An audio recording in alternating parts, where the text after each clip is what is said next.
Mankera sy mankalaza an'ilay ray tsy toy isika satria matoa mbola tafahoany eto amin'izao fotoana izao dia nomeny ny fotoana ahafahantsika mifampahery mba hahatonga antsika aloha voalohany indrindra hiatrika ny toe-javatra izay tena tsy maintsy hatrehantsika.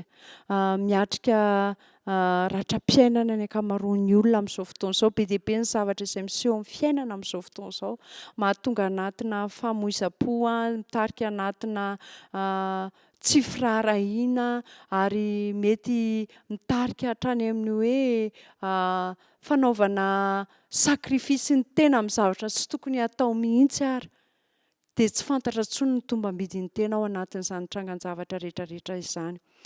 Tonga nefa ny fotoana izay iantsoan'ny Tompo asa ianao mba ho tanana ho fitaovana hiara-hiasa amin'Andriamanitra isika, hampahery aloha voalohany indrindra ny ao an-tokantranontsika, hampahery ny fiarahamonina izay misy antsika, ny amin'ny fiangonana izay iantsoan'ny Tompo antsika ary any amin'ny voninahiny n'aiza n'aiza toerany misy antsika. Koa alohan'ny hanombohantsika an'izao fotoana izao dia andeha isika hiaraka hivavaka. Rainay masina tsara fo indrindra an-danitro misaotra anao satria no fitiavanao sy ny famindramponao dia afaka mbola miantso ny anaranao indray izahay. Ankehitriny ara dia tonga amin'izao fotoana manokana izay iresahana mahakasika ny tokony hatao hiatrehana ireo olona izay ao anatin'ny ratram-piainana. Tena zavatra misy tsy azo afena intsony izany ary tena isan-tokantrano dia matetika hiara ny vokatra teraka izany ratram-piainana izany avokoa ny rehetra. Koa amin'ny fahazavan-tsaina ary izay hatakarana hoe inona ny tokony hataonay ary ny fanenao masina ny hahatonga sainanay mba hijery ny zavatra tena misy eo amin'ny ivon'ny tokantrano izay ametrahanao anay tsirairay avy. Amin'ny anaran'i Jesosy no angatana izany vavaka izany. Amen. Hitantsika maly izany fa hoe mila manangana ekipa isika izany, ekipana mpitarika izay anampy an'ireo izay hiaran'ny ratram-panahy izany. Androany indray isika dia hijery manokana hoe mila mahatakatra isika izany ireo sakana mety hisy eo amin'ny fiainan'ireo olona niaran'ny herisetra. Inona izany ny sakana na dia eo ara izany ny finiavanao te hanampy anazy dia tsy maintsy mamantatra ihany koa ianao hoe inona ny sakana tsy ahafahan'ilay olona niaran'ny herisetra miala eo amin'ny toerana izay misy azy io. Ianao izany izao efa vonona hanampy anazy. Ianao izany izao zasenao izany izao ilay ekipa natsangana mba hanampy anazy. Ka izao mila haintsika izany no hoe inona ny sakana mahatonga ny olona anankiray. Mety mitsiky ihany izy raha mijery an'ity sary eto ity isika. Mety mitsiky ihany izy hitanao. Fa ao ambadika an'io tsiky izay asehony aminao io dia misy zavatra maloka izay tsy ahafahany mandroso. Izay tsy ahafahany manapa-kevitra hiala hositranina ao anatin'ilay ratram-panahy izany. Ndao ange ho jerentsika ilay tantara anankiray ao amin'ny Lioka 7:10, andininy 10 ka hatramin'ny 13. Lioka 7:10, andininy 10 ka hatramin'ny 13. Tao anatin'io tantara io dia hitantsika ao fa tao anatin'ny 12 taona no niaina tao anatin'ny fijaliana ity vehivavy anankiray ity. Tena hoe niaina tao anatin'ny fijaliana izy satria ny olona mety nisy taona izy mety mba nahita lanitra manga ihany, fa raha vao niaina tao anatin'ny aretina ity vehivavy ity dia ny zavatra niseho teo amin'ny fiainany ravaka itsika izay voalaza izay. Ndao ange manasa antsika mihitsy hijery izay voalaza n'izany teny izany. Lioka 7:10, andininy 10 dia izao no voalaza. Ary nampianatra tao amin'ny sinagoga anankiray Jesosy tamin'ny sabata, ary indro nisy vehivavy izay nanana fanahy mahafaroa 12 taona.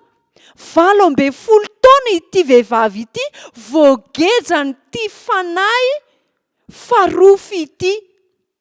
dia inona ny zavatra niseho? Nanjoko izy, nitambesatra teo aminy ny aretina, ary tao anatin'izay 12 taona izay tsy nisy fitsaharana ny fanaintainana teo aminy. Fa rehefa tonga ny fotoana, dia eto indray izany tahaka ilay sary hitantsika omaly, Jesosy efa nitsangana tao amin'ny sinagoga. Rehefa tonga ny sabata, efa tao amin'ny sinagoga Jesosy, efa niandry Jesosy tamin'izay fotoana izay. Fa rehefa niantso azy Jesosy, niantso an'ilay vehivavy Jesosy, dia nositranin Jesosy tamin'ny fanahy ratsy, fanahy farofy izay nangeja azy ity vehivavy ity. Tsarovy izany fa amin'ity andro izay antsoina antsika amin'ity mandrity herinandro ity, dia miantso anao Jesosy, miandry anao Jesosy, te hanasitrana anao Jesosy. Tsy eo amin'ny toerana feno ratra-piainana io, ratra-panahy io no itiany Jesosy ho itoerako sy hitoetranao. Fa te hanafaka antsika Jesosy, te haneho ny voninahiny eo amin'ny fiainantsika Jesosy. Ary raha jerentsika tsara io amin'ny Luka 17:10, andininy 1:12, dia izao hoe ilay vehivavy efa mpandeha ao amin'ny toerana izay ivavahana foana izy. Fa izao ny zavatra niseho, tsy mbola tao Jesosy tamin'izay fotoana izay. Mila haintsika ihany koa izany ny mamantatra hoe aiza ny fotoana ahafahako miaona amin'ny Jesosy. Ahafahako miaona amin'ny Jesosy ve ity fahazaran-dratsy izay mamatotra ity? Fa raha resy lahatra izasy ianao, fa tena te hiaona amin'ny Jesosy ianao, dia izao, izy no hitari-dalana anao amin'ny fotoana sy ny ora, ny toerana tokony ahitanao an Jesosy Kristy. Rehefa tonga ny ora sy ny fotoana dia nanantona an Jesosy izy amin'ny maha izy azy. Aza miandro hoe aleo rehefa ohatr'izao vao hanantona an Jesosy. Fa amin'io ianao, amin'ny toerana misy ianao io indrindra no miantso anao Jesosy Kristy. Ary ao anatin'izay antso ataon Jesosy izay, ao amin'ny Luka 17:12, andininy 12, dia izao ny voalaza ny soratra masina hoe ary rehefa nahita azy Jesosy, be dia be ny olona tao amin'ny toerana io, fa rehefa nahita azy Jesosy dia niantso azy ka nanao hoe rahavehivavy, afaka amirofonao ianao. Rahavehivavy, afaka amirofonao ianao. Teny izay entiny Jesosy hanambara amin'ity vehivavy ity, fa rehefa niaona amin'ny Jesosy ny olona anankiray dia dinihan Jesosy ny fony, hitan Jesosy ny faniriana lalina ao anatiny ao teo afahany. Dia izao ny teny Jesosy hoe afaka amirofonao ianao. Mamela heloka anao hoy Jesosy Kristy ao ambadik'izay teny izay niresahana izay. Fa rehefa eno izay teny antsom-pitiavana ataon Jesosy izay, dia izao rava avokoa ny zavatra rehetrarehetra. Inona moa izany ireo sakana mety tsy azahoan'ny olona anankiray, mahatonga ny olona anankiray tsy hiaino, tsy handrea ny feon'i Jesosy miantso anazy. Mety ny fitsaratsarana ivelany, mety ny fomba fijery mihiba efa raiky tapisaka ao anatiny araka ny efa hitantsika omaly, tsy manana tombam-bidiny tena intsony ilay olona. Fa teto tamin'ity tantara izay hitantsika ity, dia izao efa tao amin'ny sinagoga Jesosy, niandry Jesosy, miandry ianao Jesosy. Hitan'i Jesosy ianao ao anatiny ianao izay mivesatra ny entany ny olatry ny ratram-piainanao io. Hitan'i Jesosy io ianao niatrika ady eo amin'ny vadinao, amin'ny fomba fiteny ao an-tokantrano. Hitan'i Jesosy ny zavatra atrehinao eo amin'ny geja izay ataon'ny fiarahamoninanao, eo amin'ny gejany zava-mahadomelona izay mamatotra anao. Hitan'i Jesosy ianao amin'io ianao mivokoka mibaby an'ireo zavatra mavesatra rehetrarehetra ireo. Fa rehefa niantso Jesosy, niantso an'ilay vehivavy, Jesosy hoe raha vehivavy, dia hitan'i Jesosy ihany koa ny fankatoavana tao amin'ilay raha vehivavy. Tadio izany. Fa tsy misy zavatra azontsika venona eo amin'i Jesosy Kristy. Fa rehefa heninao ilay feo izay miantso anao, feo-pitiavan'i Jesosy Kristy izay miantso anao, dia aza misalasala manatona an'i Jesosy. Fa hositranin'i Jesosy ianao. Ary tsy hositraniny ara-batana fotsiny ihany, fa nositraniny ihany koa ara-panahy, satria voavela ny heliko ilay vehivavy. Voavela ny heliny, ary izay famelan-keloka nomena azy izay nahatonga anazy hitraka indray haneo voninahitr'Andriamanitra ary ho vonina amin'ny fiainana mandrakizay izay efa omeny Jesosy azy. Tsy ny fiainana eto ihany izany no tian'Andriamanitra omena anao, fa ny andovanao ihany koa ny fiainana mandrakizay izay efa omaniny ho ahy sy ho anao. Ao anatin'ny toe-javatra misy anefany izay iainantsika dia izao, misy an'ireto sakana ireto izay mahatonga ny olona anankiray tsy haheno an'io feon'i Jesosy izay miantso azy io. Tsy ninona izany fa ny fomba fiteny. Tandremo izany. Fa ny fomba fitentsika ao an-tokantrano ao dia mahatonga ny zaza anankiray, na ny vehivavy anankiray, na ny lehilahy anankiray izingizina tsy iaino ny feon'i Jesosy izay efa miantso anazy. Ny kolontsaina izay mamatotra ao amin'ny fiarahamonina misy antsika ihany koa dia tadidio fa mety hahatonga ny olona anankiray tsy ahafahany miaino ny feon'i Jesosy izay efa miantso anazy hanafaka anazy. Ny tsy fananana asa sy ny tsy fampianara-bola, izany rehetrarehetra izany mety mahatonga anazy mbola hibaby an'io ratram-piainana sy hibaby an'io tsy fahombiazana eo amin'ny fiainana io mandrakariva. Ny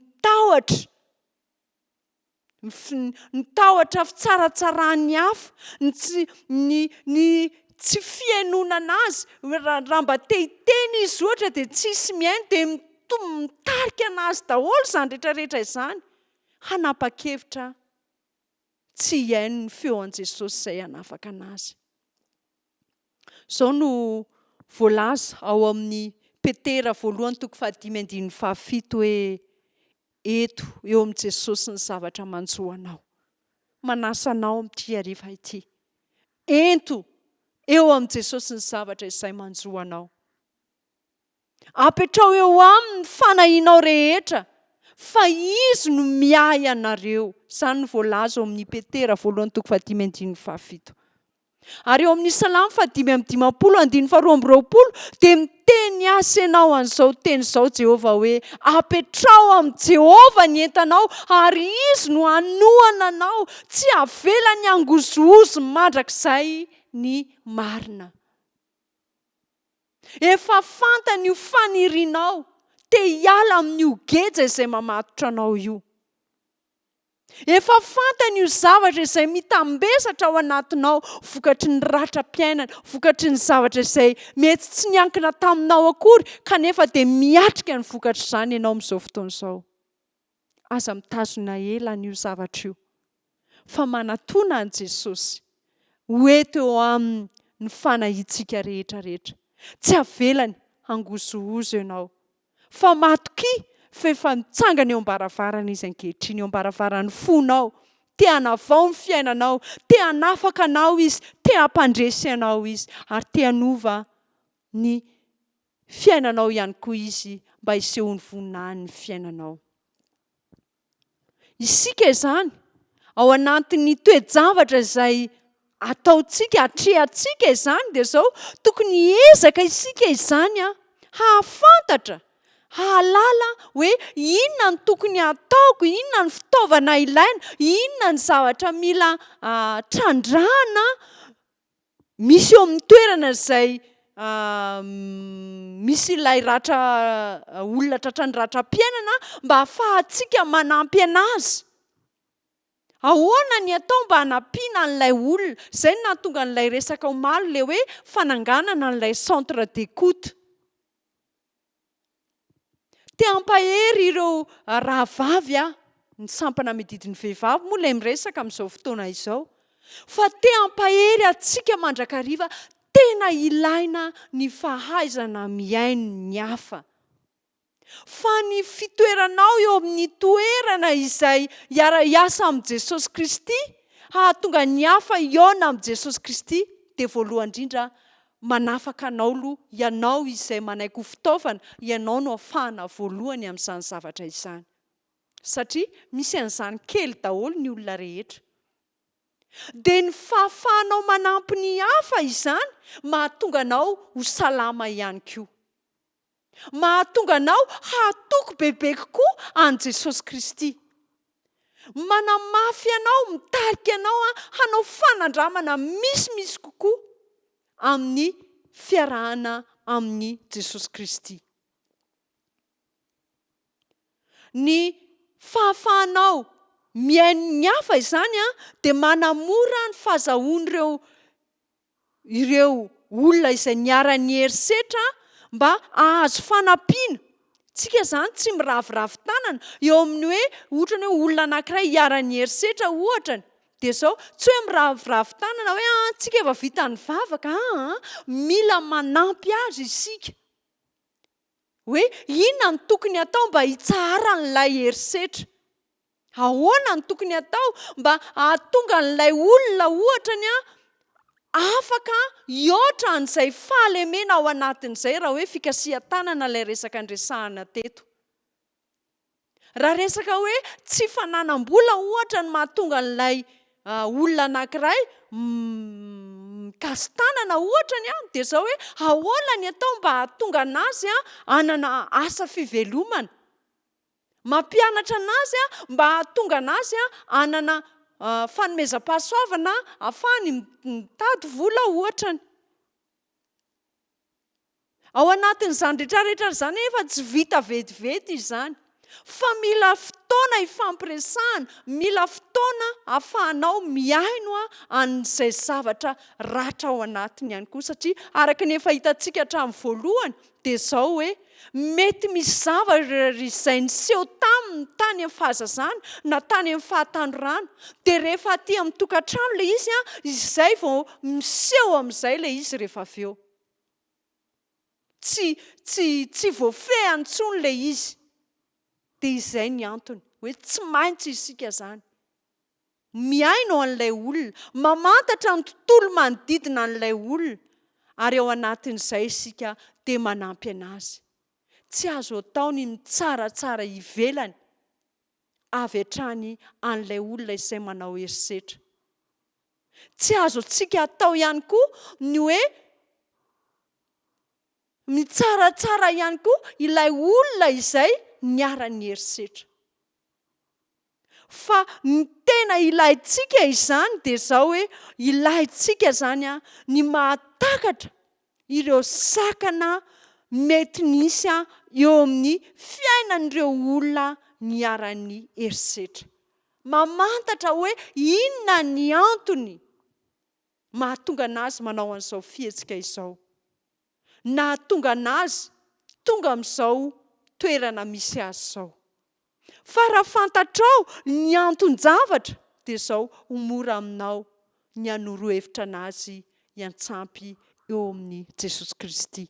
Ary Jesosy Kristy hanome fahazavan-tsaina anao amin'ny fiatrehana ny toe-javatra rehetra izay atrehanao. Ka ny tompony tahantsika aneo voninahiny eo amin'ny fiainantsika izy, ary hitari-dalana antsika mandrakariva amin'ny trangan-javatra maro samihafa izay atrehantsika. Tena tsapa fa mafy ilay zavatra atrehanao fa izao ny vahaolana dia tokana ihany. Efa mandondony ambaravarany fonao Jesosy Kristy hamany olana izay atrehanao koa meteza ianao. Tsy maintsy ianao no manapa-kevitra mitsangana eo ambaravarana Jesosy amin'izao fotoana izao. Mandondona izy, mandondona izy. Fa tsy maintsy ianao no mamono varavarana. Tsy maintsy ianao no mamono varavarana. Ary rehefa avy eo Jesosy hiteny hoe hiditra ao aminy aho. Meteza re aho. Meteza hanao fanandramana miaraka amin'ny Jesosy. Ny tompony hitahanao aho. Amen. Hiaraka hivavaka isika. Andriamanitra rainay be fitiavana tsara fo indrindra masina ny an-danitro. Sapanay tokoa fa tsy izao zavatra misy iainanay feno korontana, feno ady, feno herisetra, feno fitiavan-tena. Tsy izao mihitsy ny fiainana tianao iainanay. Fa tianao izay iainao anatin'ny toerana izay feno fiadanana, ahatsapana fiadanam-po, ahatsapana fahalemem-panahy, fitiavanamana, fiainonan'ny hafa. Ray malalo, miangavy ianao izahay, mamelay helokanay ianao ary mamindrafo aminay satria ny fahotanay no hevitra mampisaraka anay aminao ka tsy hahafahanay mihaino ny tenim-pitiavana avy aminao, ny antsom-pitiavana izay ataonao. Fa ankehitriny Jesosy io dia miangavy manokana anao izahay. Sokafo ny mason'ny sainay, atakaranay ny sitraponao eo amin'ny fiainanay. Ireo zavatra rehetra izay mikotaba, mikorontana, tsy hahafahanay mihaino ny antsom-pitiavanao Jesosy eo, hampangino ireo ny feo ratsy rehetra ireny. Fa aoka izay aheno ilay feonao feno fitiavana izay miantso ny anaranay hanafaka anay ao amin'ny geja izay mamatotra anay. Koa afao izay Jesosy io ary ankehitriny dia voanay ny fonay mandroso ao anatin'ny fiainanay ianao ary aokanao tompo sy mpamonjy ny fiainanay manokana. Dia tsy izay intsony no velona Jesosy fa ianao no velona tanteraka ato anatinay. Tonoina saingatana amin'ny anaranao Jesosy amin'ny vavaka izany. Amen.